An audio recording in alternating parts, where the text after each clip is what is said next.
Okay. So recording सुरू झालंय मित्रांनो. आजच्या लेक्चरला मी सुरुवात करतो.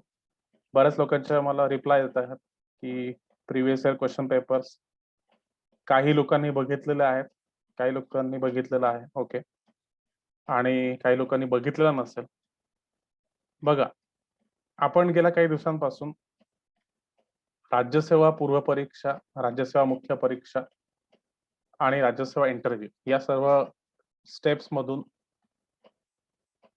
पास होऊन deputy collector, DySP, deputy CEO अशा क्लास 1 पदांची तयारी कशी करावी आणि ह्या एक्झाम पास कशा कराव्या की जेणेकरून आपल्याला एखादं पद मिळेल, एखादं चांगलं पद मिळेल. याच्याबद्दल आपण गेल्या काही दिवसांपासून चर्चा करतो आहोत. याच्या आधीचे लेक्चर्स तुमच्यापैकी बऱ्याच मुलांनी अटेंड केलेले आहेत, परंतु काही लेक्चर्स कोणाचे मिस झालेले आहेत. सो त्याचे रेकॉर्डिंग्स आपल्याकडे आहेत. याच्या आधीचं लेक्चर जर तुमचं मिस झालेलं असेल, आता काही काही मुलं मला नवीन दिसत आहेत आज, जसं की अपूर्वा, त्याच्यानंतर हिरामण खाडे, दोघं तिघं मला नवीन दिसत आहेत मुलं.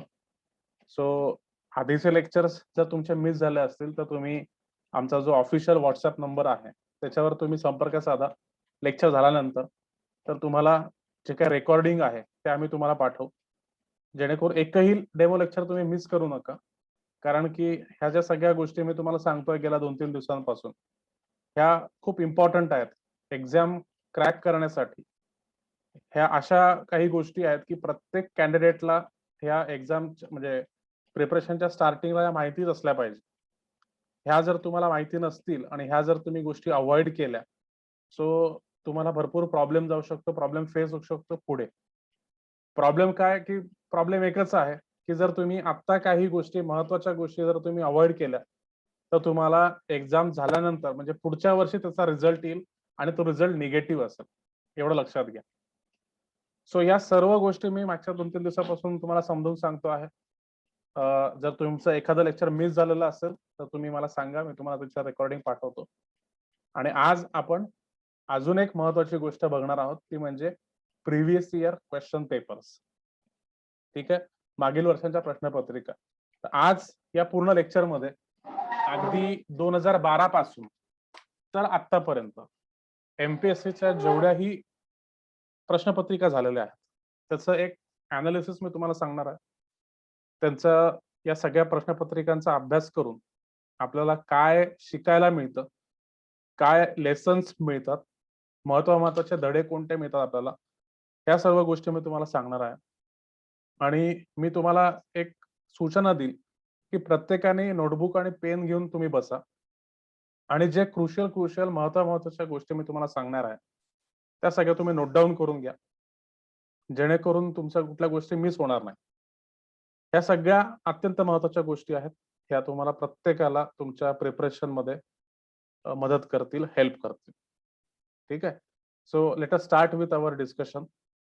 तुम्हाला काही डाउट्स असतील तर मध्ये मध्ये तुम्ही मला मेसेज करून, कमेंट करून मला विचारू शकता, किंवा मी माझं एक्सप्लेनेशन करून झालं की मी 1-2 मिनिटं थांबेल, तुम्हाला आव्हान करेल, तेव्हा सुद्धा तुम्ही मला विचारू शकता.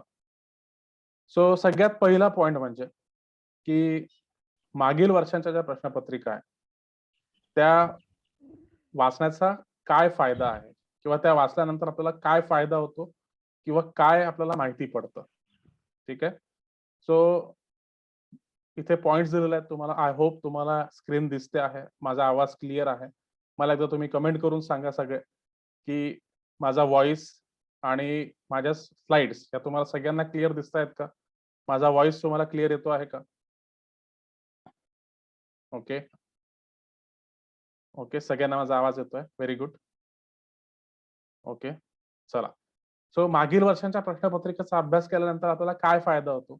तर बघा, अभ्यासक्रमावर आधारित प्रश्न कशा प्रकारे विचारले जातात, हे आपल्याला सगळ्यात पहिली महत्त्वाची गोष्ट कळते.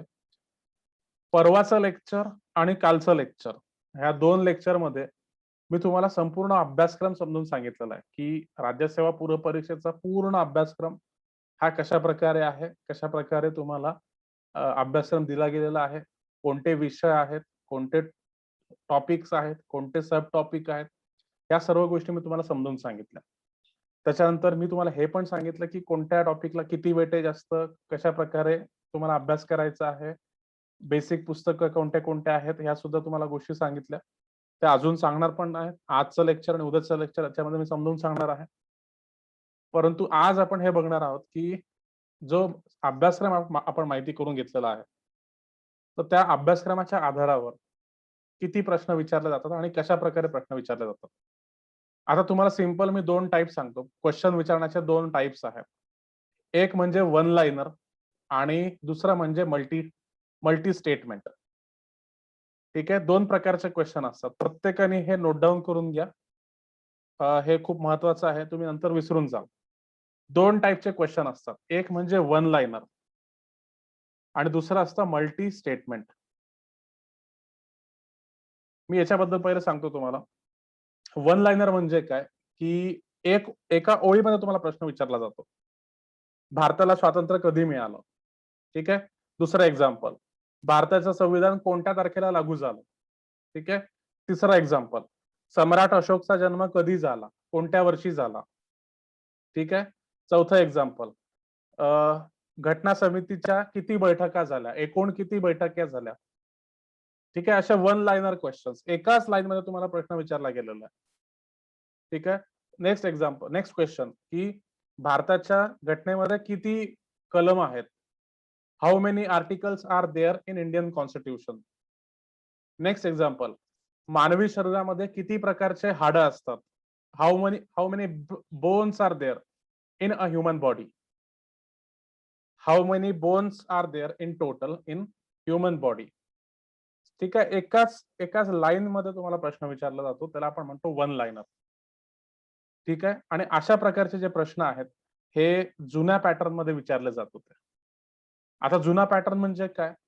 तर 2009-10च्या आधीचा जो पॅटर्न आहे. 2009-10 पासून थोडासा पॅटर्न बदलायला सुरुवात झालेली आहे. 2009-10च्या आधी मेजॉरिटी क्वेश्चन्स हे अशाच विचारले जात होते. One liner questions. म्हणजे त्याच्यासाठी तुम्हाला पाठांतर खूप गरजेचं असायचं. घोकमपट्टी खूप गरजेची असायची. तुम्हाला रट्टा मारावा लागायचा, वारंवार त्या गोष्टी आठवाव्या लागायच्या. तरच तुम्हाला ते सोपं जात होतं. तरच तुमचे ते क्वेश्चन्स करेक्ट येत होते. पण हळू-हळू 2009-10 नंतर कॉम्पिटिशन वाढत गेली. प्रचंड संख्येने युवा वर्ग या परीक्षांच्या मागे यायला लागला. आणि जशी कॉम्पिटिशन वाढायला लागली तसं डिफिकल्टी लेव्हल सुद्धा वाढायला लागली. आता डिफिकल्टी लेव्हल कशी त्यांनी वाढवली? याच्यामध्ये तुम्हाला मल्टी स्टेटमेंट क्वेश्चन्स विचारले जातात. मल्टी स्टेटमेंट क्वेश्चन म्हणजे काय? तुम्हाला 1, 2, 3 असे स्टेटमेंट दिले जातील आणि त्या स्टेटमेंट पैकी करेक्ट स्टेटमेंट काय? रॉंग स्टेटमेंट काय? अशा प्रकारचे प्रश्न तुम्हाला विचारले जातील. मी थोड्या वेळात तुम्हाला डेमो पण दाखवणार आहे, कशा प्रकारचे एक्झॅक्टली प्रश्न विचारतात. राज्यसेवा पूर्व परीक्षेचा एक आपण क्वेश्चन पेपर घेऊयात आणि त्याच्या हेल्पने मी तुम्हाला या सगळ्या गोष्टी समजून सांगणार आहे, की एक्झॅक्टली प्रश्न कसे येतात. ठीक आहे. एक मिनिट, मी पूर्ण स्क्रीन एकदा पुन्हा शेअर करतो तुमच्याशी.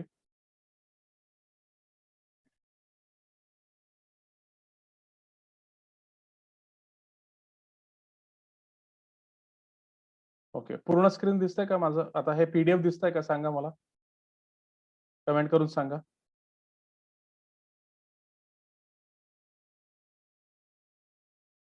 ओके. हां, पीडीएफ दिसतंय ना? हां, राइट. सो बघा, आता मल्टी स्टेटमेंट क्वेश्चन म्हणजे कसं आहे, मी तुम्हाला आता लगेच दाखवतो. Multi statement question. बघा. हा क्वेश्चन नंबर 90 बघा तुम्ही. Question number 90. सर्वसमावेशक वृद्धी प्रक्रियेमध्ये शासनाच्या योगदानाचे निर्देशक पुढीलपैकी कोणते आहे? Which of the following are the indicators of the contribution of government in the process of inclusive growth? ठीक आहे. आणि तुम्हाला हे 4 ऑप्शन दिलेले आहेत, त्यापैकी करेक्ट तुम्हाला ओळखायचं आहे. ठीक आहे. आता याच्यामध्ये कसं आहे, हे कन्सेप्ट विचारलेत तुम्हाला. ठीक आहे.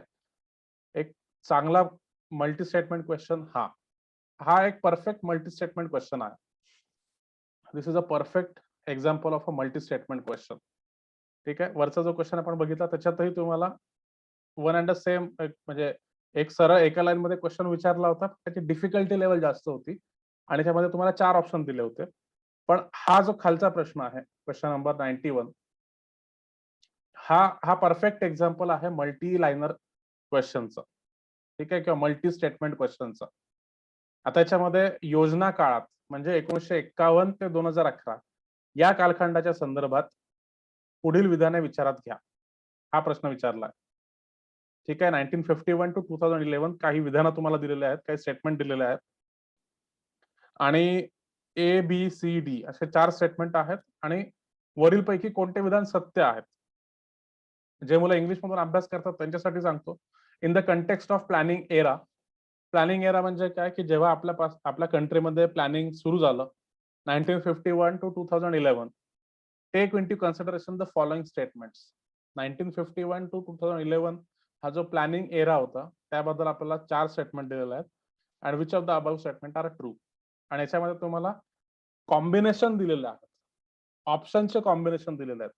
म्हणजे बी, सी आणि डी, का बी आणि सी, का ए आणि बी आणि सी आणि डी, असे तुम्हाला 4 कॉम्बिनेशन दिलेले आहेत.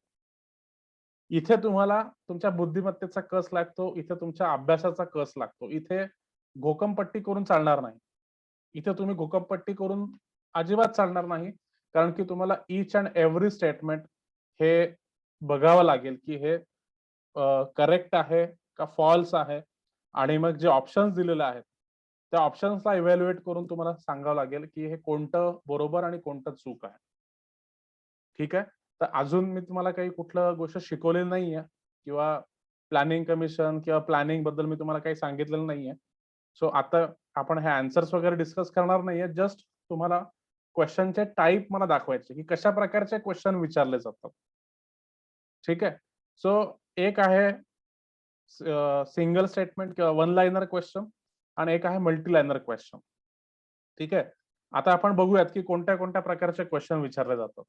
तुमच्यापैकी ज्या लोकांनी एमपीएससीची क्वेश्चन पेपर सुद्धा नसेल बघितला, तुमच्यापैकी आता मी विचारत होतो सगळ्यांना की कोणी कोणी एमपीएससीचा क्वेश्चन पेपर बघितलेला आहे.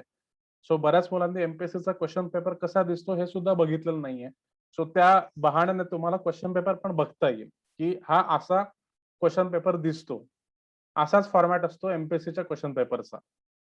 ठीक आहे. नेक्स्ट टाइप कसा असतो क्वेश्चनचा, हा असतो बघा, मॅच द पेअर्स. तुम्हाला 2 कॉलम मध्ये इन्फॉर्मेशन दिलेली असते, कॉलम ए आणि कॉलम बी, आणि प्रत्येक कॉलम मध्ये काहीतरी माहिती असते आणि त्यांची तुम्हाला करेक्ट मॅचिंग तुम्हाला ओळखावं लागतं. आता याच्यामध्ये जसं बघा सिटीज दिलेल्या आहेत आणि पॉप्युलेशन दिलेलं आहे. मग सिटीज जसं ग्रेटर बॉम्बे, दिल्ली, कोलकाता आणि चेन्नई, आणि त्यांची पॉप्युलेशन दिलेली आहे. सो तुम्हाला करेक्ट यांचं जे मॅचिंग आहे हे तुम्हाला ओळखायचं, की कोणत्या शहराचं किती पॉप्युलेशन हे मॅच करायचं. आता याच्यामध्ये बऱ्याच वेळेला तुम्हाला आयडेंटिफाय द करेक्ट पेअर्स आणि आयडेंटिफाय द इनकरेक्ट पेअर्स असेही क्वेश्चन्स विचारले जातात. ठीक आहे. आयडेंटिफाय करेक्ट पेअर्स म्हणजे तुम्हाला पेअर ऑलरेडी त्यांनी लावून दिलेले आहेत, त्यातल्या करेक्ट पेअर्स तुम्हाला ओळखायचे आहेत. आणि दुसरा क्वेश्चन काय, आयडेंटिफाय इनकरेक्ट पेअर्स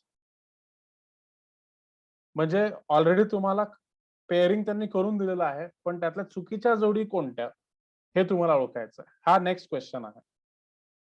त्यानंतर कोणत्या टाईपचा क्वेश्चन असतो, त्यानंतर एक थोडासा रेअर टाइप ऑफ क्वेश्चन आहे. त्या क्वेश्चनचं नाव आहे assertion and reasoning question.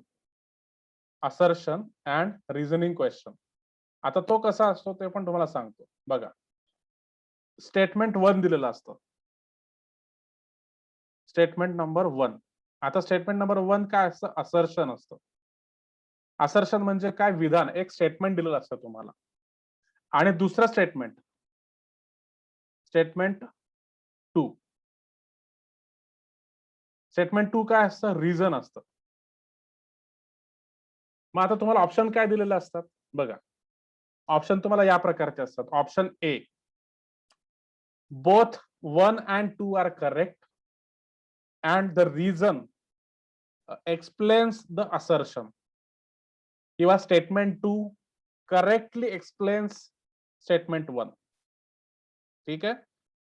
Option दुसरं काय विचारलं जातं ऑप्शन, की both statement 1 and 2 are correct but the reason doesn't explain the assertion, किंवा the statement 2 is not the correct reason of statement 1. ठीक आहे. त्याच्यानंतर ऑप्शन सी असतं A is correct B is false, आणि ऑप्शन डी असतं A is false and B is correct किंवा true. अशा प्रकारचे असर्शन आणि रिझनिंग क्वेश्चन तुम्हाला विचारले जातात. आतापर्यंत मी जे काही तुम्हाला सांगतोय ते तुम्हाला कळतंय का? मला कमेंट करून सांगा. जे काही मी आतापर्यंत तुम्हाला सांगितलं आहे ते तुम्हाला कळतंय का? मला कमेंट करून सांगा. ठीक आहे. असे एक 3 ते 4 प्रकारचे वेगवेगळे प्रश्न तुम्हाला विचारले जातात. ठीक आहे. There are various types of questions. म्हणजे काय, की जुन्या पॅटर्न मध्ये जर तुम्ही बघितलं तर फक्त वन लाइनर क्वेश्चन तुम्हाला येत होते. फक्त वन लाइनर क्वेश्चन्स तुम्हाला विचारले जात होते. पण आता combination of various types of questions, खूप वेगवेगळ्या प्रकारचे प्रश्न तुम्हाला विचारले जात आहे. आणि आता याच्यामध्ये सगळ्यात इम्पॉर्टंट काय आहे लक्षात घ्या. जो प्रिव्हियस पॅटर्न होता, ओल्ड पॅटर्न होता, त्याच्यामध्ये फॅक्ट्सवर भर होता. फॅक्च्युअल नॉलेजवर भर होता. तुम्ही पाठांतर किती करू शकता त्याच्यावर भर होता. ठीक आहे. फॅक्ट्सवर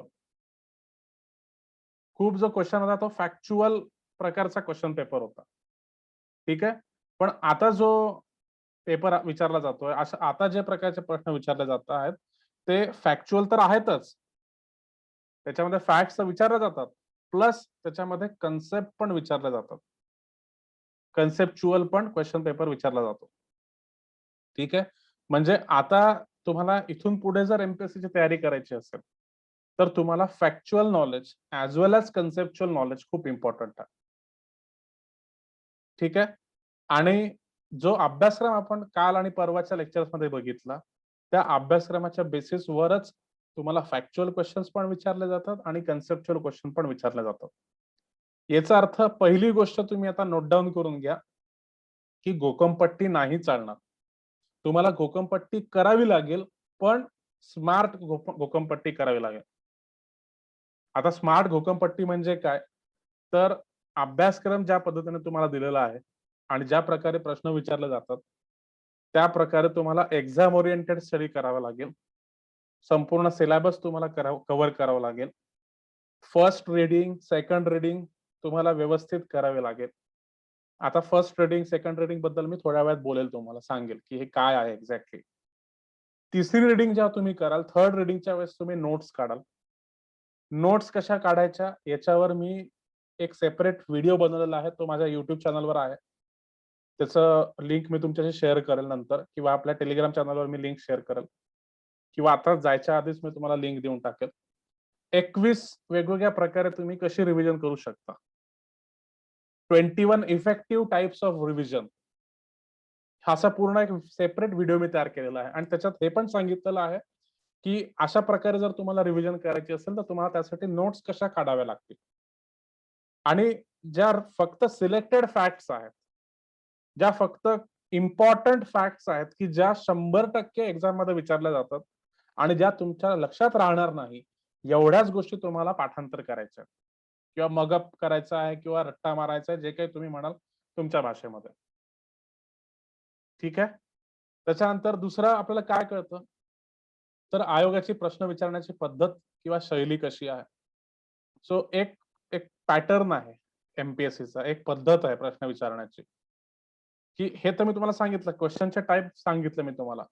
पण क्वेश्चन कोणत्या भाषेमध्ये विचारले जातात, कशी भाषा वापरली जाते, हे पण खूप इम्पॉर्टंट आहे. म्हणजे तुम्हाला एक्झाम्पल द्यायचं झालं तर बऱ्याच वेळा तुम्हाला विचारलं जातं, की खालील विधानांचा विचार करा आणि वरील पैकी विधानांपैकी कोणतं विधान अचूक आहे. ठीक आहे. कोणतं विधान अचूक आहे असं विचारलं जातं. ठीक आहे. नंतर कधी-कधी काय विचारलं जातं, की वरीलपैकी कोणतं विधान अचूक नाही. अचूक नसलेले विधान ओळखा.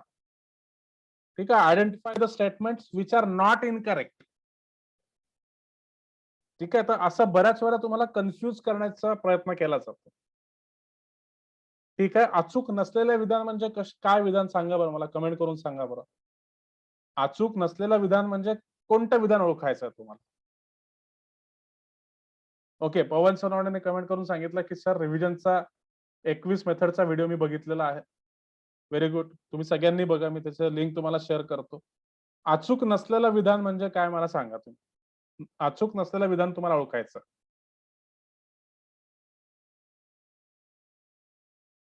अचूक नसलेलं, नॉट इनकरेक्ट किंवा अचूक नसलेलं. ठीक आहे, दोन्ही भाषांमध्ये सांगतो बघा.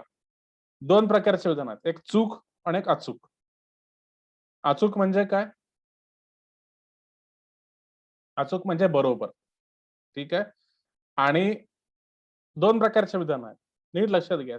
चूक आणि अचूक. मग अचूक म्हणजे काय? तर बरोबर विधान. पण अचूक नसलेले म्हणजे काय? जे बरोबर नाही आहे. म्हणजे काय? चुकीचं विधान ओळखायचं आहे तुम्हाला. नीट लक्षात घ्या. बरेच लोक इथे मला कन्फ्यूज होताना दिसत आहेत. बऱ्याच लोकांचं इथे कन्फ्युजन होत आहे. ठीक आहे. बघा, चूक आणि अचूक हे 2 विधान आहेत. हे चुकीचं विधान आहे आणि हे अचूक विधान आहे. म्हणजे काय? हे चुकीचं आहे आणि हे बरोबर विधान आहे. मग अचूक नसलेले, हे जर अचूक आहे, तर अचूक नसलेलं विधान कोणतं आहे? हे विधान अचूक आहे. अचूक नसलेलं विधान आहे. म्हणजे काय? तुम्हाला रॉंग स्टेटमेंट विचारलेलं आहे. Identify the statement which is not incorrect.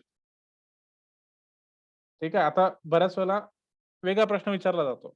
असं जर विचारलं असेल, की identify the statement which is not incorrect म्हणजे काय? 2 प्रकारचे स्टेटमेंट असतात. करेक्ट आणि इनकरेक्ट. ठीक आहे. करेक्ट आणि इनकरेक्ट. मग इनकरेक्ट म्हणजे काय? चुकीचं विधान आहे. मग नॉट इनकरेक्ट म्हणजे काय? असं विधान ओळखायचं आहे जे इनकरेक्ट नाही, म्हणजे करेक्ट स्टेटमेंट तुम्हाला विचारलेलं. सो हे समजायला तुम्हाला थोडासा वेळ लागेल. थोडंसं तुम्हाला कन्फ्युजन सुद्धा होईल. बट याच्यासाठी लागते प्रॅक्टिस. ही एम-पी-एस-सीची प्रश्न मांडण्याची जी पद्धत आहे, ती त्याच्यामध्ये तुम्हाला मास्टरी मिळवावी लागेल. ठीक आहे. आता आता याला सिंपल मी तुम्हाला सांगतो, की काय करायचं याच्यामध्ये.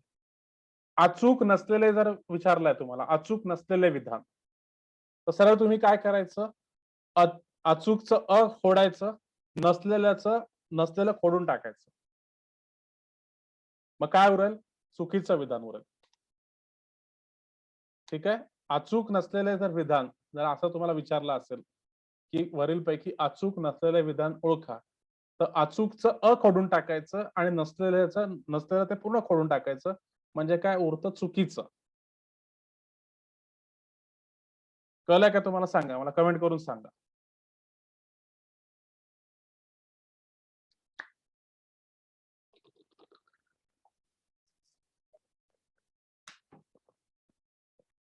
ओके.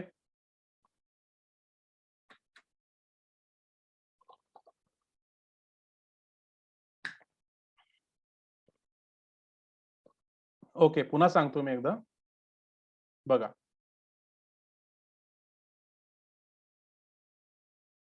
बघा. अचूक नसलेले. ठीक आहे. तुम्हाला असं विधान ओळखायचं आहे, जे अचूक नाहीये. अचूक नसलेले विधान ओळखायचं. मग अशा वेळेस तुम्ही काय करायचं? बघा, की खोडून टाकायचं आणि नसलेलं हे खोडून टाकायचं. मग उरलं काय? अचूकचा खोडला आणि नसलेले खोडून टाकलं तर काय उरतं? चूक उरतं. मग चूक असलेलं विधान तुम्हाला ओळखायचं.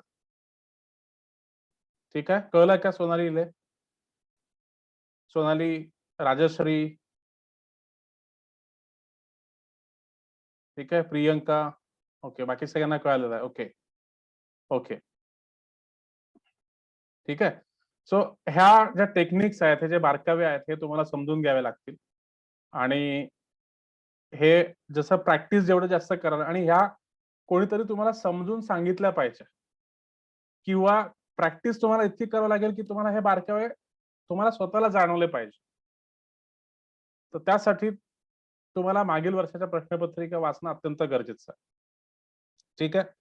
पुढचा टॉपिक बघूयात आपण की पुढचा काय फायदा आहे. पुढचं स्टेटमेंट बघूयात. मागील 3 ते 4 वर्षामध्ये काय ट्रेंड सुरू आहे हे सुद्धा आपल्याला कळतं. आता ट्रेंड म्हणजे काय आणि ट्रेंड अनालिसिस म्हणजे काय हे पण समजून घ्या. की एमपीएससी दर 3 ते 4 वर्षामध्ये ट्रेंड बदलतो. ठीक आहे. ट्रेंड म्हणजे काय? प्रश्न विचारण्याची पद्धत. ट्रेंड म्हणजे काय? प्रश्नांचं वेटेज. ठीक आहे. तर प्रश्नांचं वेटेज बदलतं. प्रत्येक घटकाचं वेटेज बदलतं. आणि तो जो बदल आहे तो तुम्हाला जाणवला पाहिजे. तरच तुम्हाला पुढच्या वर्षीसाठी प्रिपेअर करता येईल. ठीक आहे. ट्रेंड म्हणजे काय सांगतो मी तुम्हाला 4 वर्षांचा ट्रेंड मी तुम्हाला इथे दाखवतो ग्राफच्या साहाय्याने. मी इथे काही ग्राफ आणलेले आहेत आणि त्याच्यामध्ये तुम्हाला प्रिव्हियस इयरचे म्हणजे मागच्या 4 वर्षाचा ट्रेंड मी इथे तुम्हाला ग्राफच्या स्वरूपामध्ये मांडून दाखवलेला आहे. की ट्रेंड अनालिसिस म्हणजे काय? ठीक आहे. आता 2016 पासून आपण सुरुवात करूयात. 2016 पासून. कारण की जी एक्झाम तुम्ही देता आहात त्याचं लेटेस्ट ट्रेंड अनालिसिस तुम्हाला करावं लागेल. तुम्ही आता 2021 ची जर तयारी करत असाल, तर एकदम 2008-9 चा ट्रेंड अनालिसिस करून तुम्हाला काही मिळणार नाही. जे लेटेस्ट मागच्या 3 ते 4 वर्षाचा जो ट्रेंड आहे तो तुम्हाला फॉलो करावा लागेल. आता 2016 चा एक्झाम्पल बघा. राज्यसेवा पूर्व परीक्षा 2016 आणि त्याच्यातला जनरल स्टडीजचा पेपर नंबर 1. याच्यामध्ये आता घटक बघा तुम्हाला कसे आहेत. अर्थव्यवस्था आहे, इतिहास आहे, चालू घडामोडी आहे, पर्यावरण आहे, भूगोल, राज्यव्यवस्था आणि विज्ञान. हे सगळे 3, 6 आणि 7 टॉपिक आहेत. ठीक आहे. आता 2016 पासून कसा ट्रेंड बदलतो आहे किंवा काय ट्रेंड सेट होतो आहे हे तुम्ही बघा. फॉर एक्झाम्पल अर्थव्यवस्थाचे जर क्वेश्चन्स बघितले तर फक्त 6 क्वेश्चन्स या वर्षी विचारले होते. जनरली असं होत नाही. अर्थव्यवस्थेवर जास्तीत जास्त प्रश्न विचारले असतात. परंतु 2016 मध्ये फक्त 6 क्वेश्चन विचारले गेले होते. त्यानंतर इतिहास आहे. इतिहासाचे 21 क्वेश्चन्स. ठीक आहे. त्यानंतर चालू घडामोडीचे 20 क्वेश्चन्स. त्यानंतर येतं पर्यावरण. पर्यावरणाचे 6 क्वेश्चन्स. आता टोटल क्वेश्चन किती असतात तुम्हाला माहिती आहे? 100 क्वेश्चन असतात. तर 100 क्वेश्चन पैकी इथे टक्केवारी दिलेली आहे. तर टक्केवारी म्हणजे काय? तर 100 पैकीच आहे, तर याचा अर्थ 6% म्हणजे 6 क्वेश्चन्स. राज्य व्यवस्थेला किती प्रश्न आहेत इथे? 13 प्रश्न. सॉरी. हां, इथे भूगोल आहे.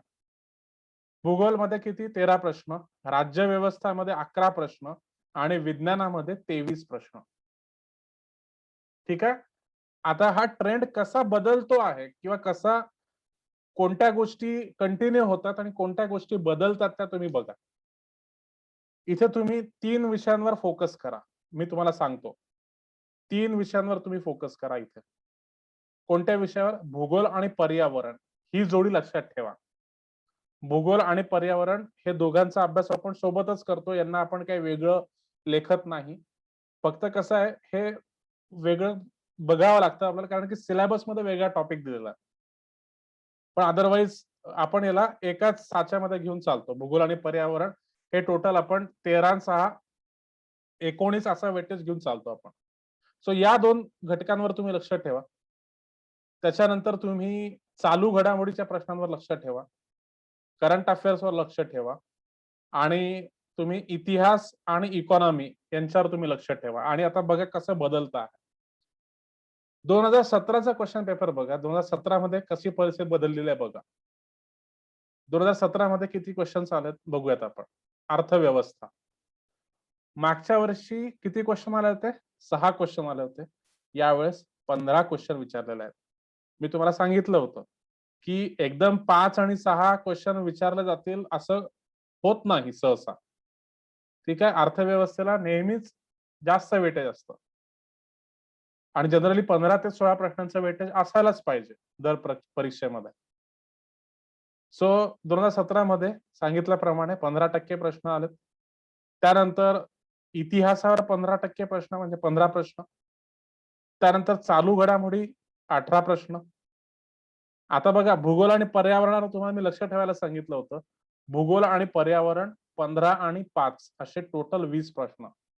फक्त एका प्रश्नाचा फरक आहे. मागच्या वर्षी 19 प्रश्न विचारले होते, या वर्षी 20 प्रश्न विचारले. भूगोल आणि पर्यावरण 20 प्रश्न. पॉलिटीचं बघा, पॉलिटीमध्ये जास्त चेंज नाहीये. मागच्या वर्षी किती 11 प्रश्न विचारले होते, या वर्षी 12 प्रश्न विचारले.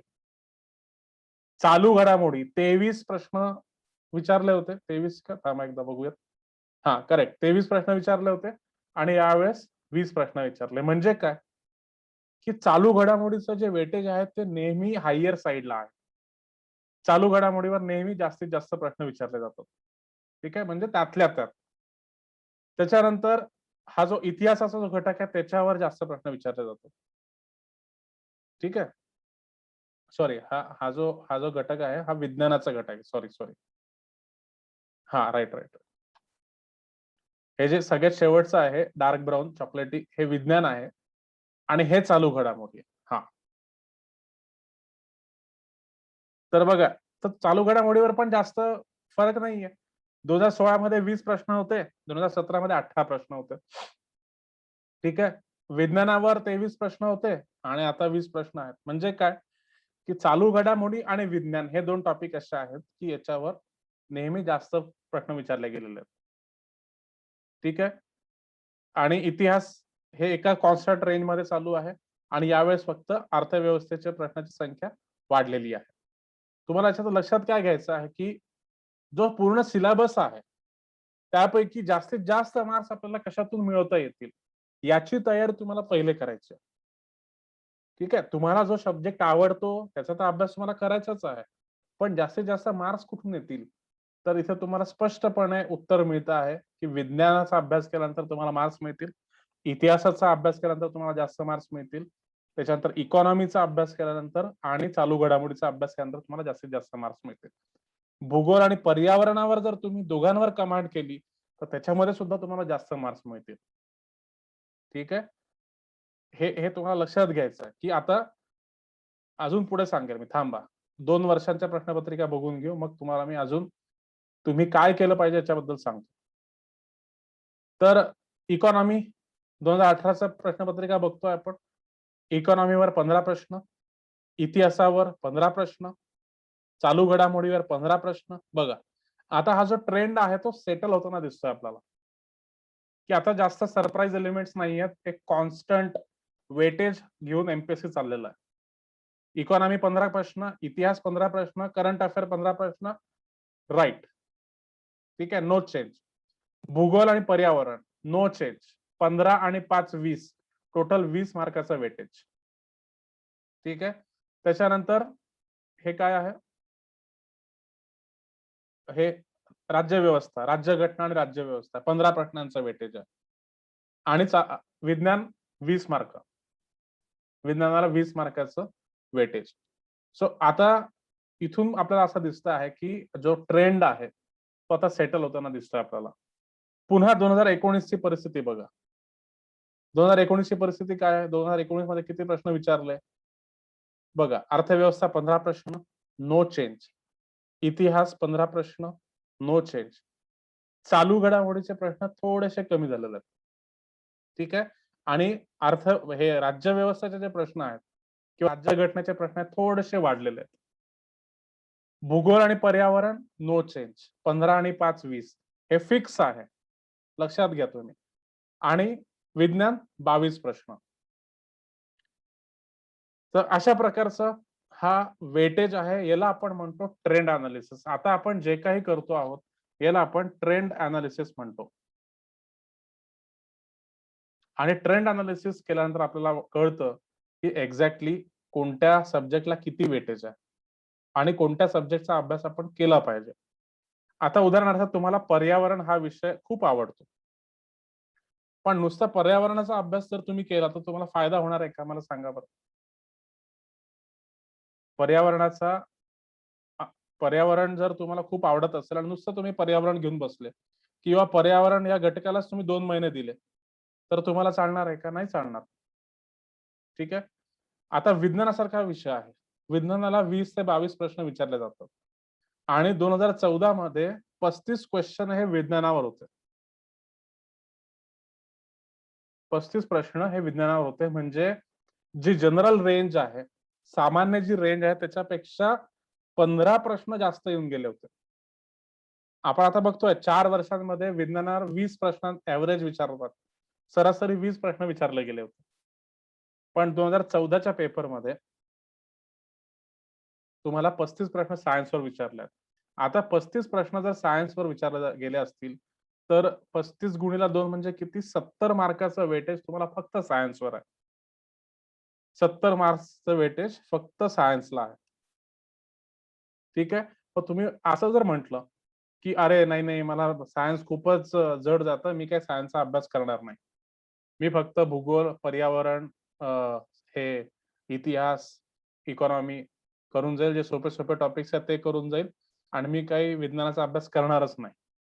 पण जर पुढच्या वर्षी जे 2014 मध्ये झालं, त्या प्रकारे यावर्षी सुद्धा सायन्सवर 32-35 प्रश्न जर आले, तर अशा वेळेस तुम्ही काय कराल?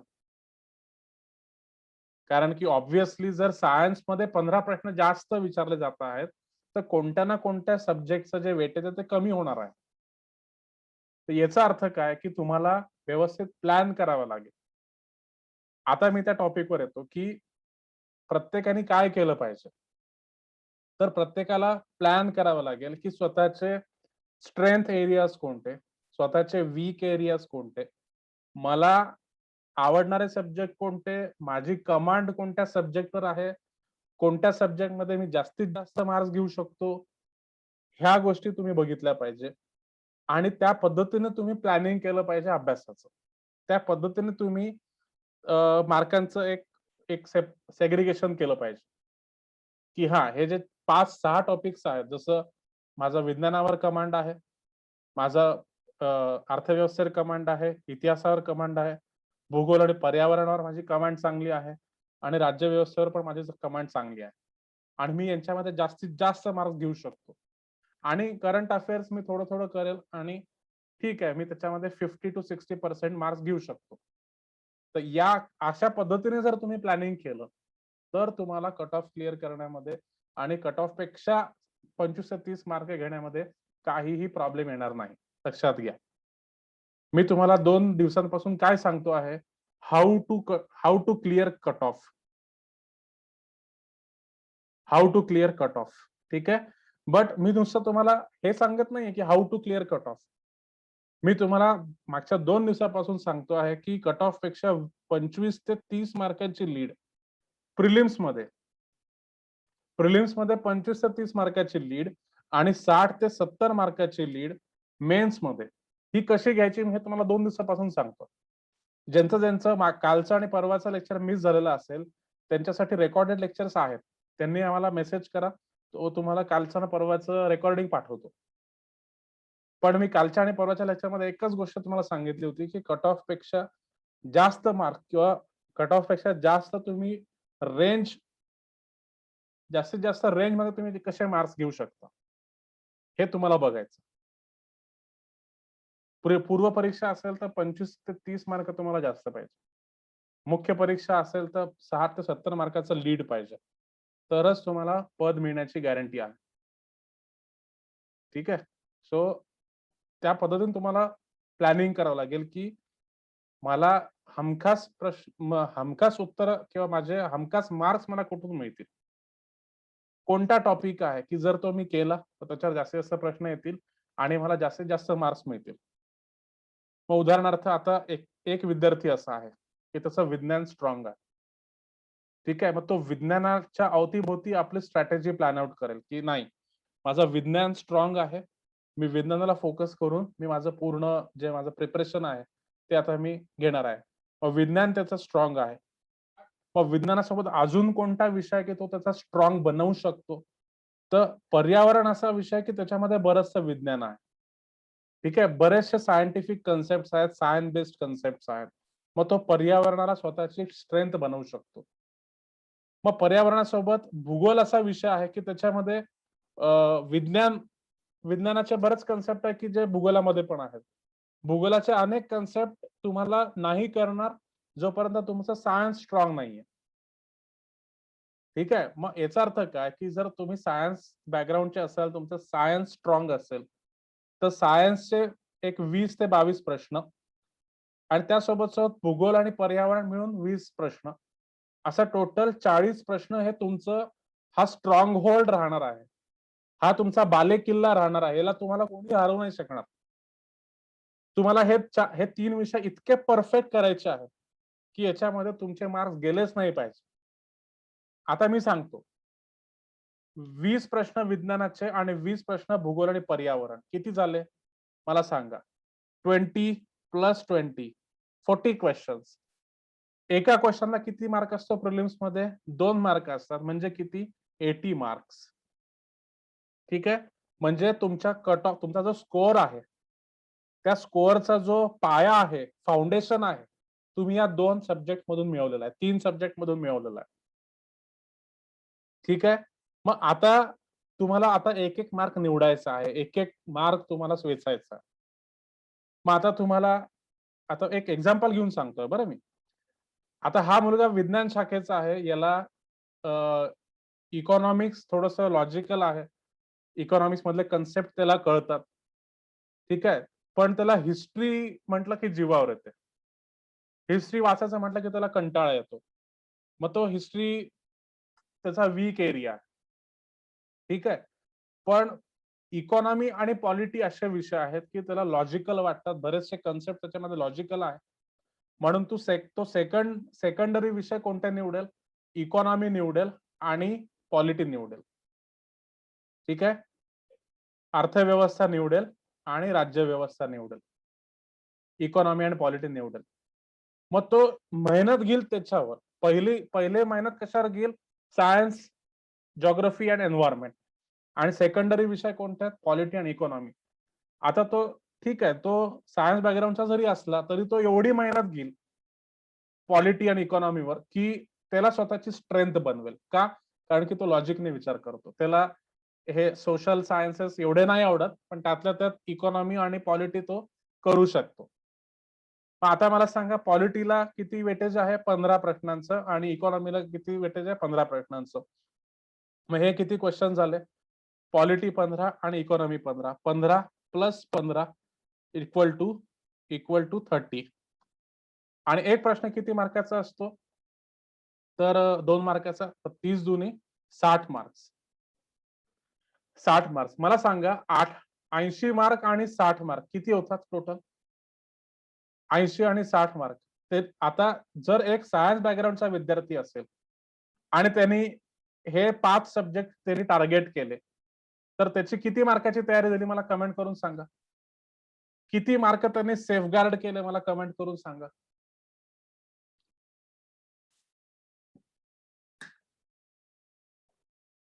कमेंट करून सांगा मला. मी जे तुम्हाला समजून सांगायचा प्रयत्न करतोय, तुमच्यापर्यंत पोहोचतंय का? तुम्हाला कळतंय का?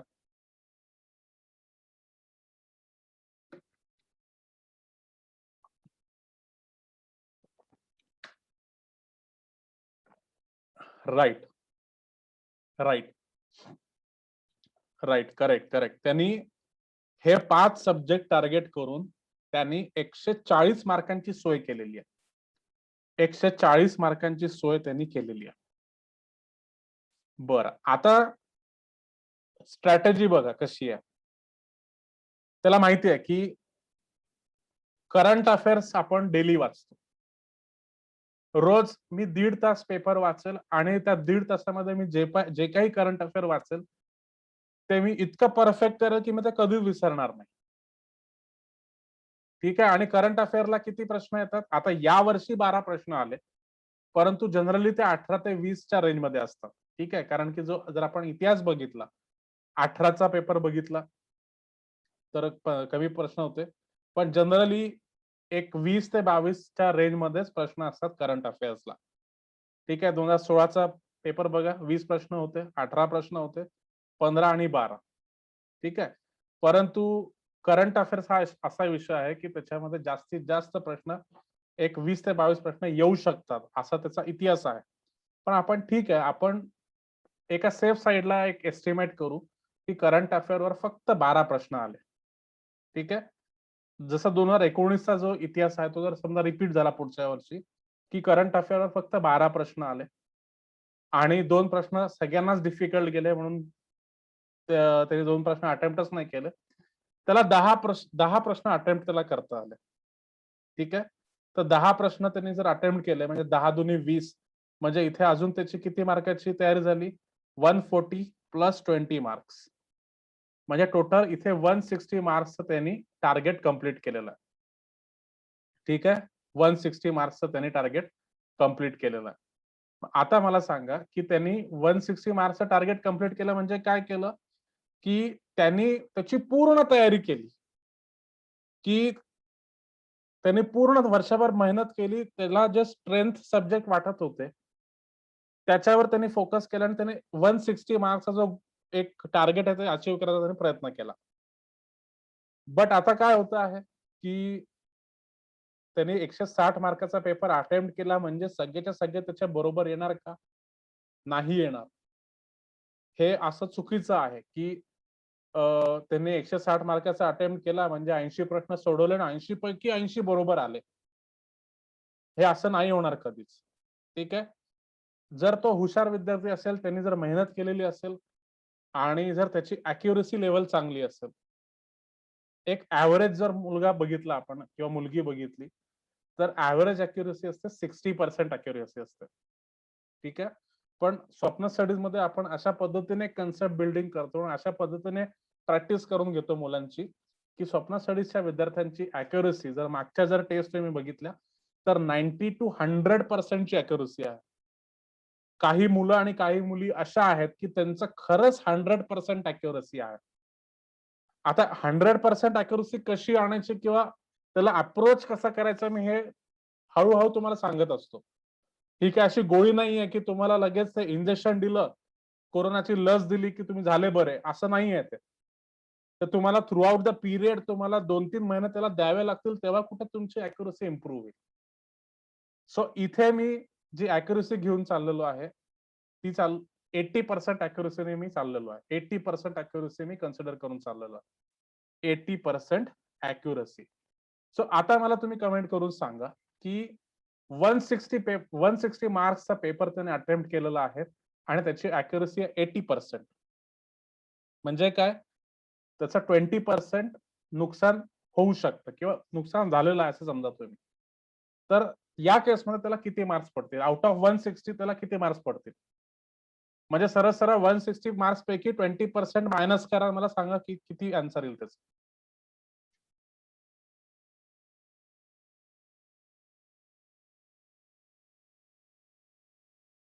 कमेंट करून सांगा. 160 मार्क्सचा त्याने अटेम्प्ट केला आणि त्याची अॅक्युरसी होती 80%. करेक्ट. अरुणा. 130 टू 140 च्या रेंजमध्ये अजूनही त्याला मार्क्स पडतील. लक्षात घ्या तुम्ही. बरं, आता अजूनही एक टॉपिक तर आपण पूर्णपणे सोडला होता. कोणता टॉपिक सोडला आपण? आपण इतिहासाचा जो टॉपिक आहे तो पूर्णपणे सोडला. बरं असं होईल का? तुम्ही मला सांगा, की एक विद्यार्थी आहे त्याने वर्षभर एम-पी-एस-सीचा अभ्यास केला आणि त्याला हिस्ट्रीचा एकही क्वेशन नाही आला. हिस्ट्रीचा एकही क्वेशन तो अटेम्प्ट नाही करू शकला. असं होऊ शकतं का? नाही. तो स्टेट बोर्डाची पुस्तकं वाचेल, तो काही ना काही रेफरन्स बुक वाचेल, तो काही ना काही हातपाय मारेल किंवा काही ना काही लेक्चर्स तो जर ऐकेल, तर ते लेक्चरमध्ये ऐकलेलं काही ना काही त्याला कामात येईल. एक 2-3 प्रश्न तर तो सॉल्व्ह करूच शकतो. मग ते आपण इथे कन्सिडर केलेलंच नाहीये. आपण फक्त एवढं सेफ साइडला कॅल्क्युलेशन केलेलं आहे, की जर राइट अप्रोच असेल, राइट स्ट्रॅटेजी असेल, तर विद्यार्थी 130 टू 140 च्या रेंजमध्ये जाऊ शकतो. आणि मी तुम्हाला सांगतो, की 130 टू 140 मार्क्स हे जी-एस पेपर 1 मध्ये हे खूप जास्त मार्क्स आहेत. इतके मार्क्स कोणालाच पडत नाही. कारण की 99% मुलं इथे फेल होतात to to to prepare their exact strategy. 99% मुलं स्ट्रॅटेजी बनवू शकत नाही. त्यांना स्ट्रॅटेजी कळतच नाही, की मी माझी स्ट्रॅटेजी कशी बनवू आणि कशाभोवती मी बनवू स्ट्रॅटेजी. ठीक आहे. पण हां, जी-एस मध्ये मी काही मुलांना बघितलेलं आहे, की ज्यांना 125, 130, 140 असे मार्क्स आहेत. मी स्वतः माझा इतिहास आहे, की मला नेहमी प्रिलिम्समध्ये 125 च्या वरती मार्क्स पडायचे. अशा परिस्थितीमध्ये की जनरल स्टडीज मध्ये प्रिलिम्स मध्ये 100च्या वरती मार्क्स घेणं अतिशय कठीण समजलं जातं. पण मी जेवढ्याही वेळा एमपीएससी चे मेन्स दिलेले आहे, जेवढ्या वेळा युपीएससी चे मेन्स दिलेले आहे, युपीएससी चे मेन्स मध्ये मला प्रत्येक वेळेला सॉरी प्रिलिम्स मध्ये युपीएससी प्रिलिम्स मध्ये मला प्रत्येक वेळेला 130 प्लस असायचे. Because of this strategy. मी तुम्हाला प्रूफ दाखवू शकतो माझ्या मार्क लिस्ट मधून. ठीक आहे. पण याच्यासाठी तुम्हाला काय करावं लागेल, तुम्हाला ट्राईड अँड टेस्टेड मेथड आणि तुम्हाला तुमची राईट स्ट्रॅटेजी तुम्हाला डिझाईन करावी लागेल. तुम्हाला कळतंय का मला सांगा, कमेंट करून सांगा. तुमचा काही डाऊट असेल तर मला विचारा तोपर्यंत. ओके. त्यानंतर मी तुम्हाला असं एक एक्झाम्पल घेऊन दाखवतो. नेक्स्ट एक्झाम्पल की how to design a strategy. Strategy कशी तयार करावी. दुसरं एक्झाम्पल. आता एका मुलीचं एक्झाम्पल आपण घेऊ. ठीक आहे. तुम्ही म्हणाल सर तुम्ही फक्त मुलांबद्दल बोलता, मुलींबद्दल काहीच तुम्ही बोलत नाही. मुलींनी कसं करावं. आता एका मुलीचं एक्झाम्पल आपण घेऊ की एक मुलगी आहे, ती आर्ट्स बॅकग्राऊंडची आहे. ठीक आहे. आर्ट्स किंवा कॉमर्स बॅकग्राऊंडची आहे. तिला विज्ञान अतिशय कठीण जातं. तिला 10वी पर्यंत तिने कसं बस विज्ञानाचा अभ्यास केला, पण विज्ञान जमत नव्हतं म्हणून आर्ट्स कॉमर्सला ती गेली आणि त्या साईडला बीए बीकॉम जे काही आपलं करिअर ती आता करते आहे आणि तिला डेप्युटी कलेक्टर व्हायचं, डीवायएसपी व्हायचं किंवा डेप्युटी सीईओ व्हायचं, तिला क्लास 1 अधिकारी बनायचं. मग आता ती तिची जी स्ट्रॅटेजी आहे ती कशाच्या बेसिसवर बनवेल. तर जे गेमचे नियम आहेत आपण तेच ठेवणार, पण एक आर्ट्स कॉमर्स साइडची जी मुलगी आहे ती स्वतःच स्ट्रॅटेजी कशी डिझाईन करेल याच्याबद्दल मी तुम्हाला सांगतो. काय कमेंट आहे मला बघू द्या. Correct Aruna, very good. Correct. तरी तरी जॉग्राफी हा जो विषय आहे हा याच्यामध्ये बरचसा सायन्स आहे. ठीक आहे. नुसतं आता जॉग्राफीमध्ये पण बऱ्याच चुका होतात मुलांच्या, मी त्या पण सांगेल.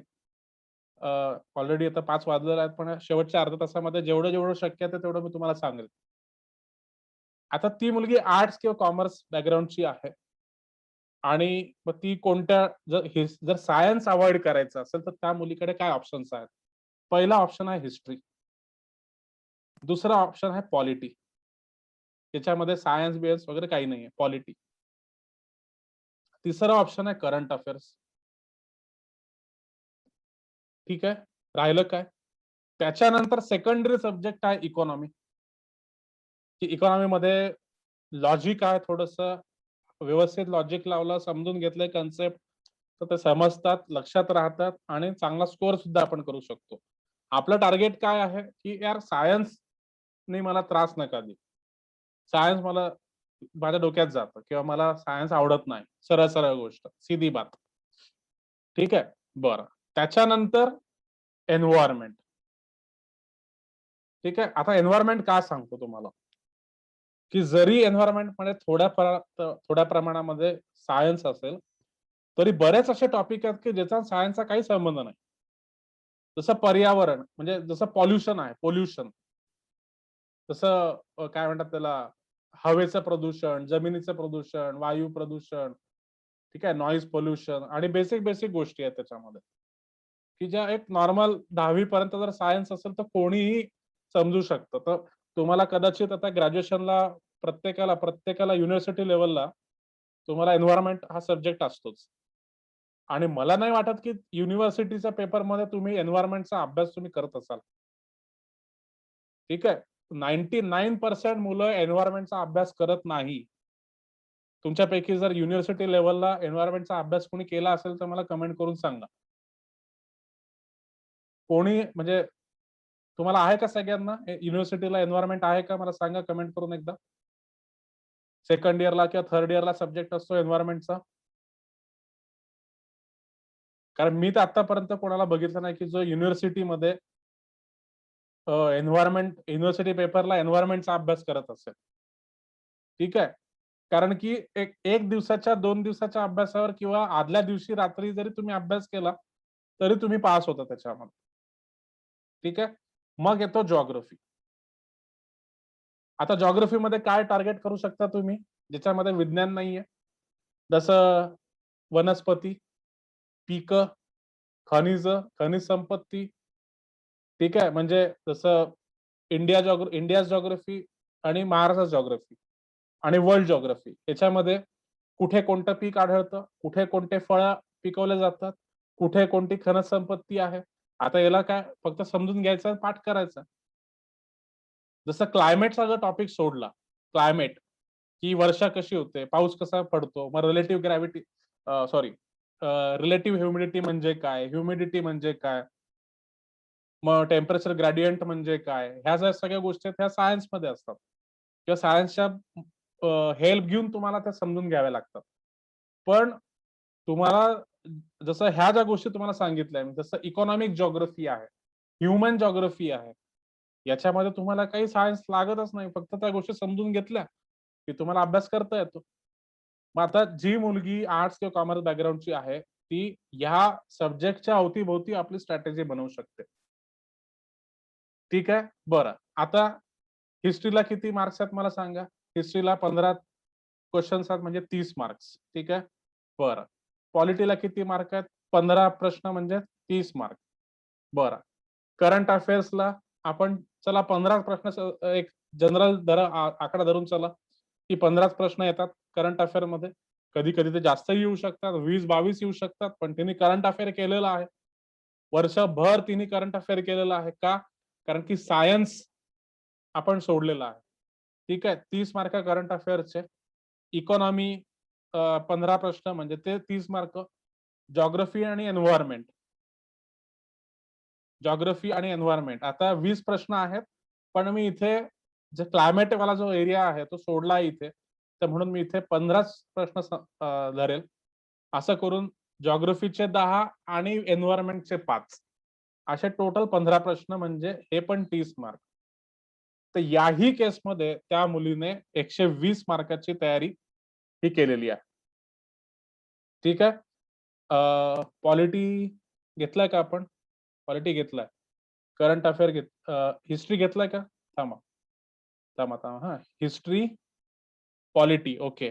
करंट अफेअर्स, एन्व्हायर्नमेंट आणि जिओग्राफी. हां. ओके. आता काय काय राहिलं? इकॉनॉमी 3, 2, 2, 5. इकॉनॉमी राहिला याच्यामध्ये. परत हे 30 मार्क ॲड करा. म्हणजे 150 मार्क्स. ठीक आहे. तर याही मुलींनी 150 मार्क्सची सोय केलेली आहे. बरं. आता 150 मार्क्सचा तिने अटेम्प्ट केला आहे. पण आता याच्यामध्ये ॲक्युरसी लेव्हल आपण 80% पकडली होती. की वर्षभर तिने मेहनत करून, प्रॅक्टिस करून सुरुवातीला तिची ॲक्युरसी लेव्हल खूप कमी होती. तिने 10 प्रश्न सॉल्व्ह केले की 3 प्रश्न चुकायचे म्हणजे सॉरी 3च प्रश्न बरोबर यायचे. 6-7 प्रश्न चुकीचे येऊन जायचे. पण तिने मेहनत करून, प्रॅक्टिस करून आपली ॲक्युरसी वाढवली आणि तिची ॲक्युरसी लेव्हल आता 80% झाली. एक लक्षात घ्या मित्रांनो, ॲक्युरसी लेव्हल तुम्हाला पहिल्या दिवसापासून 70% 80% अशी नाही मिळणार.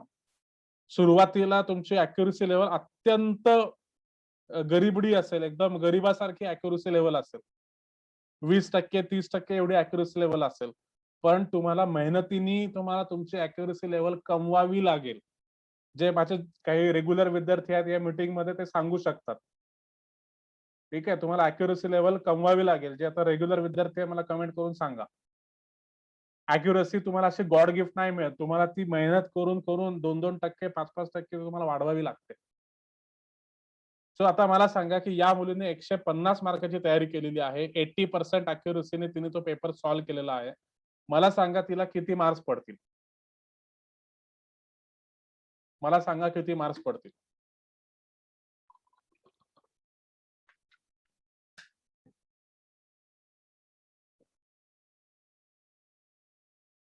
सरळ-सरळ 150 पैकी 20% मार्क्स कमी करायचेत. 150 -20% ऑफ 150. ठीक आहे. 150च्या 20% किती हे तुम्हाला आलं पाहिजे कारण की हा सी-सॅटचा विषय आहे. सो 120च्या रेंजमध्ये तुम्हाला अजूनही मार्क्स पडू शकतात. ठीक आहे. 120च्या रेंजमध्ये अजूनही तुम्हाला मार्क्स पडू शकतात. आणि 120 हे जे मार्क्स आहेत ते एका पेपर मधले आहेत. लक्षात घ्या तुम्ही. ठीक आहे, जीएस पेपर 1 बद्दल आपण बोलतो आहोत. सो मला पूर्ण या स्टोरीवरून काय सांगायचं होतं तुम्हाला कळालंय का? मला कमेंट करून तुम्ही सांगा. हे जे पूर्ण आपण जे कॅल्क्युलेशन केलं, ही जी आकडेवारी केली, मला तुम्हाला काय समजून सांगायचं आहे, काय मेसेज द्यायचा आहे, हे तुम्हाला कळालं का? मला सांगा. निलेश शिंदे, अमोल चव्हाण, अपूर्वा पाटील, प्रसाद तांदळे, अरुणा फुलपगार, धीरज बाळासाहेब गोरे, शशिकांत, मोनाली, पवन, प्रियंका जाधव, राजश्री, राज पवारा, सोनाली इले, सौरभ पोरे, तन्मय मेश्राम. ओके, सो ह्या गोष्टी तुम्हाला लक्षात घ्यायच्यात की in this manner you can prepare your whole strategy. आणि स्ट्रॅटेजी शिवाय काहीही नाही. तुम्हाला स्ट्रॅटेजी, प्रत्येक गोष्टीची स्ट्रॅटेजी तुम्हाला तयार करावी लागेल. आणि करेक्ट, करेक्ट अरुणा. आता एखादा सब्जेक्ट स्ट्रॉंग असेल किंवा एखादा सब्जेक्ट जड जात असेल तर त्याला पूर्णपणे सोडू नका तुम्ही. की नाही, नाही मी आता ह्या सब्जेक्टकडे बघणारच नाही, असं नाही. 7 सब्जेक्ट असतील तर 7 पैकी 6 तुमचे स्ट्रॉंग असले पाहिजे. आणि स्ट्रॉंग नसतील तर तुम्ही वर्षभरामध्ये स्ट्रॉंग बनवले पाहिजे. Correct, correct. बाकीचे स्ट्रॉंग बनवायचे. आणि उरलेला जो एखादा सब्जेक्ट असेल की तो खूपच कठीण जातो तुम्हाला, त्यापैकी सुद्धा ज्या गोष्टी तुम्हाला सोप्या-सोप्या वाटतात त्याच्यावर कमांड मिळवत जायची. जेवढं शक्य आहे तेवढं ते तुम्ही स्वतःकडे साठवून घ्यायचं. जेणेकरून एक 3-4 प्रश्न तरी त्याच्यातले आले पाहिजे आपल्याला. या पद्धतीने तुम्हाला स्ट्रॅटेजी बनवावी लागेल. सो आय होप तुम्हाला ह्या सगळ्या गोष्टी कळलेल्या आहेत की ट्रेंड अनालिसिस काय आहे, स्ट्रॅटेजी कशी बनवायची अँड सो ऑन. हां, आता बघा, एकाने प्रश्न मला विचारलाय. कोणी प्रश्न विचारलाय? हां, पवन सोनावणे. सर मला मॅथ्स कठीण वाटतं, तर मी मॅथ्स सोडून देऊ शकतो का? आता बघा, हा विषय कशाचा आहे? हा सी-सॅटचा विषय आहे. ठीक आहे. आता सी-सॅट बद्दल बोलूया. सी-सॅट मध्ये काय-काय असतं? अंकगणित असतं, बुद्धिमापन असतं, कॉम्प्रिहेन्शन असतं, डिसिजन मेकिंग असतं, प्रॉब्लेम सॉल्व्हिंग असतं, कम्युनिकेशन स्किल असतात. याच्यात पण 7 टॉपिक्स आहेत. ठीक आहे. सो आता सगळ्यात पहिली गोष्ट म्हणजे अंकगणित आणि बुद्धिमापन जर जड जात असेल, तर त्याच्यावर किती प्रश्न तुम्हाला येतात? किती प्रश्न तुम्हाला विचारले जातात? एक 15 ते 17 प्रश्न तुम्हाला एव्हरेज विचारले जातात मॅथ्सवर. ठीक आहे. 80 प्रश्न सी-सॅट मध्ये असतात. 80 क्वेशन्स. ठीक आहे. 80 क्वेशन्स पैकी 15 ते 17 प्रश्न मॅथ्सवर असतात. बाकी सगळे कॉम्प्रिहेन्शनवर असतात. ठीक आहे. आता सांगतो, कॉम्प्रिहेन्शन म्हणजे उतारा वाचन. नुसतं उतारा वाचन जर बघितलं तर एक 48 ते 50 क्वेश्चन हे उतारा वाचनावर असतात. 80 पैकी 48 ते 50 क्वेश्चन हे फक्त उतारा वाचनावर असतात किंवा कॉम्प्रिहेन्शन पॅसेजेसवर असतात. आणि आपल्या ॲपमध्ये जवळ-जवळ एक 22 ते 25 लेक्चर्स ऑलरेडी मी रेकॉर्ड करून ठेवलेले आहेत. आणि त्याच्यामध्ये फक्त आणि फक्त कॉम्प्रिहेन्शन, एक-एक गोष्ट, एक-एक ओळ कशी वाचायची, तिचा अर्थ कसा समजून घ्यायचा आणि उत्तर कसे द्यायचे, ह्या सगळ्या गोष्टी मी रेकॉर्ड करून ठेवलेल्या आहेत. खूप मेहनतीने त्या लेक्चर्स रेकॉर्ड करून ठेवलेल्या आहेत. जे माझ्या रेग्युलरचे विद्यार्थी आहेत, ते पण मला आपल्याला कमेंट करून सांगतील, की त्यांना निश्चितच त्याच्यामध्ये फायदा झालेला आहे. सी-सॅटमध्ये आता आपण आपल्या जे रेग्युलर क्लासेस चालू आहेत, त्याच्यामध्ये अंकगणित आपण बघतो आहेत आणि सी-सॅटमध्ये जे कॉम्प्रिहेन्शन आहे, ते आपल्याला पुन्हा एकदा नवीन बॅचेस सोबत बघायचं आहे.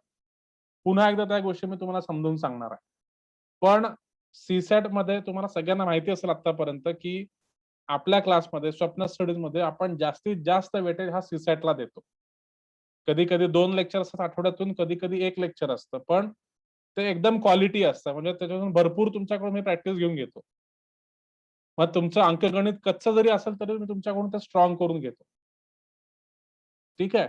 कारण की तुम्हाला हे माहिती आहे, की जसं जी-एस आहे, तसं सी-सॅट पण आहे आणि सी-सॅटमध्ये तुम्ही जेवढे जास्तीत जास्त मार्क्स घ्याल, तेवढं तुमचं सिलेक्शन डिपेंड आहे. त्याच्यामुळे आपला सुरुवातीपासून सीसॅटवर जास्तच भर असतो. पण त्यातल्या त्यात जर तुमचं अंकगणित कच्चं असेल, तर तुम्ही कॉम्प्रिहेन्शनवर फोकस करा, डिसिजन मेकिंगवर फोकस करा, प्रॉब्लेम सॉल्व्हिंग स्किलवर, रिझनिंगवर फोकस करा. मग बाकीचे तुमचे टॉपिक्स स्ट्रॉंग असले पाहिजे. तुमचं रिझनिंग कच्चं असेल, तर तुम्ही मॅथ्स आणि कॉम्प्रिहेन्शन आणि डिसिजन मेकिंग यांचं तुम्ही कॉम्बिनेशन करा. या पद्धतीने तुम्हाला नक्कीच त्याच्यामध्ये यश मिळेल. सोडलेल्या प्रश्नांवर अजिबात निगेटिव्ह मार्किंग नसतं तन्मय. सोडलेला क्वेश्चन अटेम्प्ट केला जर असेल, जर तो चुकला असेल तर निगेटिव्ह मार्किंग. आणि कॅल्क्युलेशनला वेळ लागत असेल तर तुम्हाला प्रॅक्टिस करावी लागेल. आपण रेग्युलर प्रॅक्टिस घेतो क्लासमध्ये. तर ज्या पद्धतीने मी सांगतो तुम्हाला त्या पद्धतीने जर तुम्ही प्रॅक्टिस केली, तर अंकगणित पण तुम्हाला काही जास्त कठीण राहणार नाही. म्हणजे इव्हन सायन्स सारखा विषय मी इतका चांगल्या पद्धतीने समजून सांगतो. आता मी माझ्या तोंडाने माझं कौतुक कशाला करू? तुम्हाला जी लिंक मी दिलेली आहे, आता जे नवीन विद्यार्थी आहेत, जे आज माझं पहिल्यांदा लेक्चर करतायत किंवा डेमो लेक्चर करतायत. आज संध्याकाळी 6:30 ते 8 या पिरियडमध्ये सायन्सचं लेक्चर आहे. तुम्ही सायन्सचं लेक्चर करा, तुम्हाला तुमचं कळून जाईल. मी माझ्या तोंडून माझं कौतुक केलं तर थोडंसं ऑड वाटेल मला.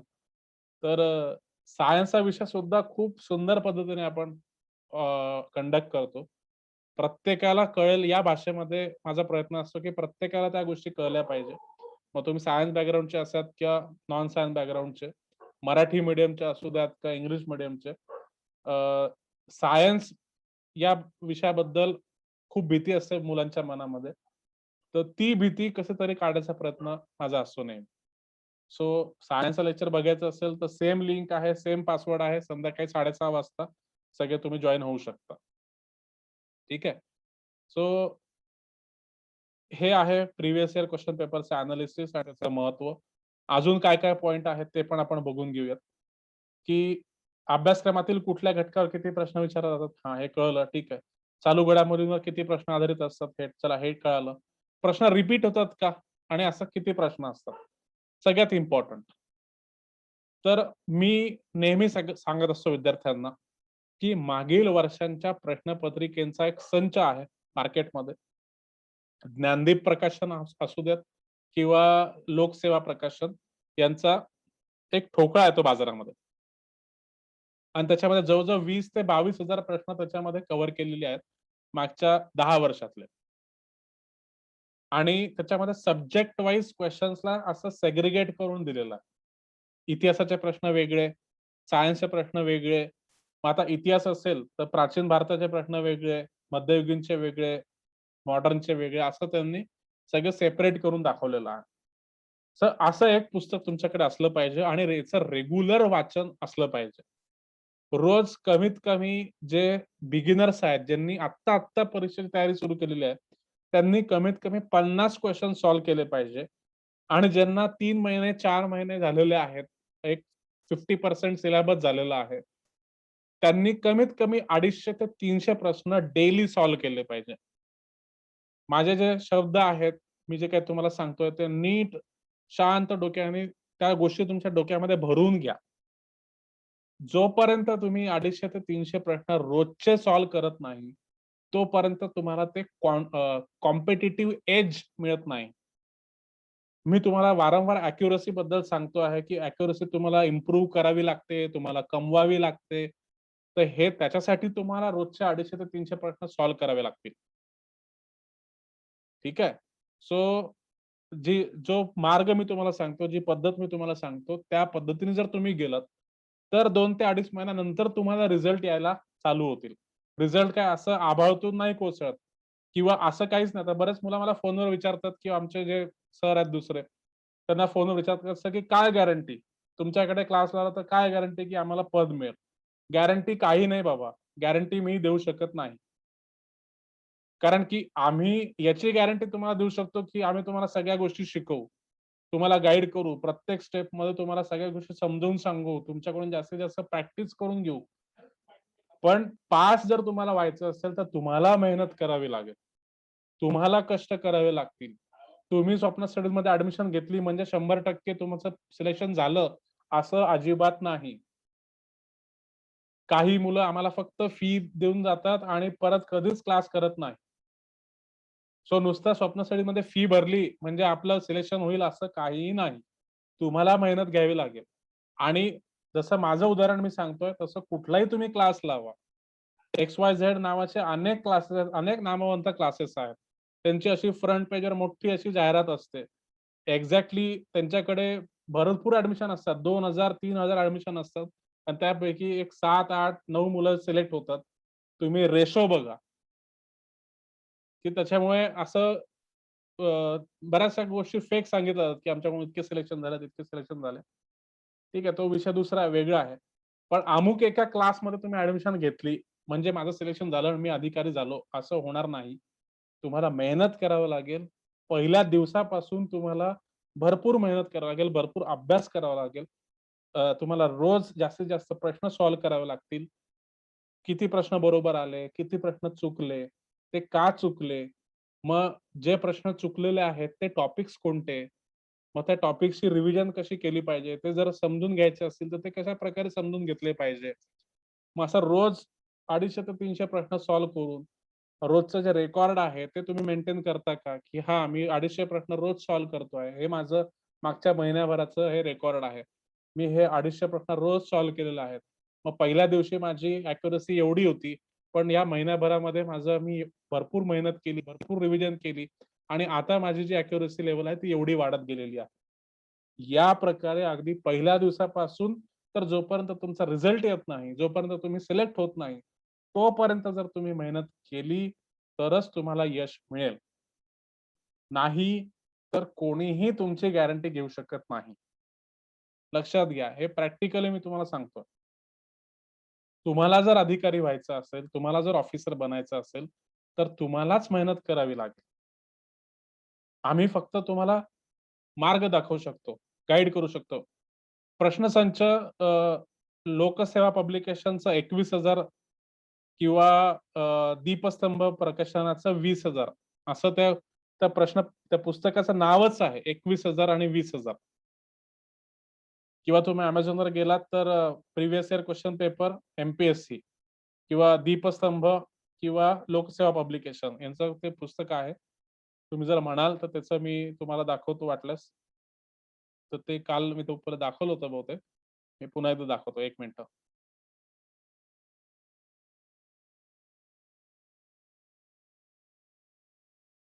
ओके. सो सगळे डाउट क्लिअर झाले? तुम्हाला काही डाउट असेल तर मला विचारा. मागील वर्षांच्या प्रश्नपत्रिकांचं इम्पोर्टन्स तुम्हाला कळलंय का? आता नेक्स्ट वीकमध्ये आपण माझा डेली प्रयत्न असा असणार आहे, की हा जो आपला 4 ते 5 चा स्लॉट आहे किंवा दुसरा कुठला स्लॉट आहे, त्याच्यामध्ये मागील वर्षांच्या प्रश्नपत्रिका डिस्कस करायचा माझा प्रयत्न आहे पुढच्या आठवड्यामध्ये.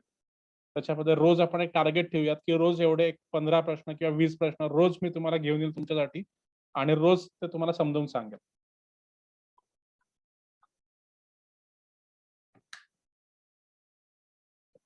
राइट. ज्ञानदीपचा आहे. ज्ञानदीपचा प्रश्नसंच आहे.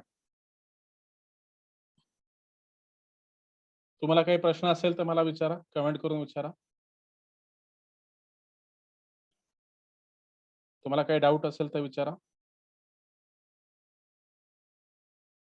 तुमच्यापैकी आज पहिलं लेक्चर कोणाचं आहे मला कमेंट करून सांगा.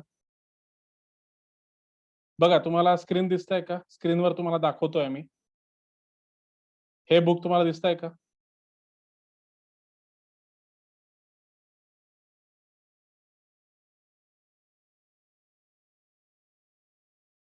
ज्ञानदीप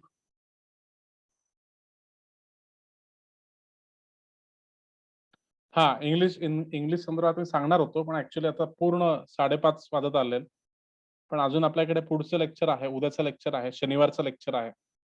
शनिवारी सुद्धा याच स्लॉटमध्ये लेक्चर असणार आहे. हे सेम टायमिंग असेल. सांगेल तुम्हाला.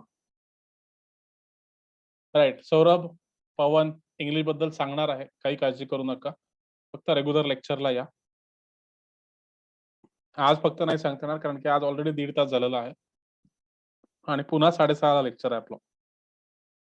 सो हे तुम्हाला दिसतंय का स्क्रीनवर? हे पुस्तक दिसतंय का? हे पुस्तक घ्या. हे चांगलं पुस्तक आहे 2011 ते 2019.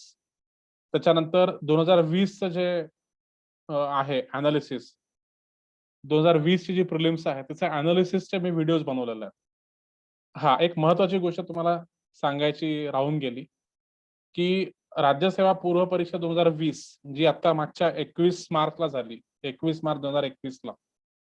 तर त्याचं विश्लेषणात्मक लाईव्ह सेशन मी घेतलेलं आहे आपल्या YouTube चॅनलवर. सगळे घटक तुम्हाला समजावून सांगितलेले आहेत. ठीक आहे. तर ते व्हिडिओज तुम्ही बघा. त्याच्यानंतर मागील वर्षांच्या प्रश्नपत्रिकांवर आधारित एक टेस्ट सीरीज मी घेतली होती. एक